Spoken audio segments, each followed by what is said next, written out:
அமைச்சர் சரத்குமாரை பதவி நீக்கம் செய்ய வலியுறுத்தி தமிழகம் முழுவதும் திமுகவினர் ஆர்ப்பாட்டத்தில் ஈடுபட்டனர். கள்ளக்குறிச்சி மாவட்டத்தின் திமுக மாணவர் அணி சார்பில் மனிதவள மேலாண்மை துறை அமைச்சர் சரத்குமாரை கண்டித்து ஆர்ப்பாட்டம் நடைபெற்றது. ஆர்ப்பாட்டத்தில் ஈடுபட்டவர்களை போலீசார் தடுத்து நிறுத்தி கைது செய்தனர். தஞ்சையில் பனக்கல் கட்டிடம் முன்பு ஆர்ப்பாட்டத்தில் ஈடுபட்ட திமுக மாணவர் அணியினர் 100க்கும் மேற்பட்டோர் கைது செய்யப்பட்டனர். ஆர்ப்பாட்டத்தின் போது அமைச்சர் சரத்குமார் பதவி விலக வலியுறுத்தி கோஷங்களை எழுப்பினர். திண்டுக்கல் மாவட்டத்தில் தலைமை தபால் நிலையம் முன் திமுக மாணவர் அணியைச் சேர்ந்த 100க்கும் மேற்பட்ட நிர்வாகிகள் மற்றும் தொண்டர்கள் திரண்டு கண்டன ஆர்ப்பாட்டத்தில் ஈடுபட்டனர்.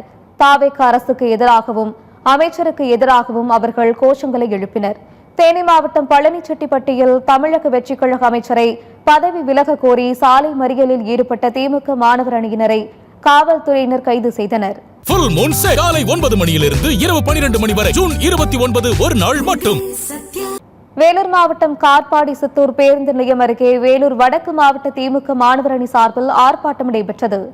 ஆர்ப்பாட்டத்தில் ஈடுபட்ட 100க்கும் மேற்பட்ட திமுக நிர்வாகிகள் மற்றும் தொண்டர்களை காவல்துறையினர் கைது செய்து தனியார் திருமண மண்டபத்தில் அடைத்து வைத்துள்ளனர்.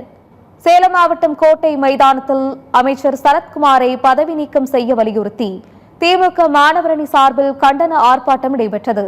இதில் முன்னாள் அமைச்சர் சேலம் மத்திய மாவட்ட செயலாளர் ராஜேந்திரன் தலைமையில் நடைபெற்ற இந்த ஆர்ப்பாட்டத்தில் 500க்கும் மேற்பட்டோர் கலந்து கொண்டனர். இதைத் தொடர்ந்து சாலை மறியலில் ஈடுபட்டவர்களை காவல்துறையினர் தடுத்து நிறுத்தினர். அவர்களை போலீசார் கைது செய்தனர்.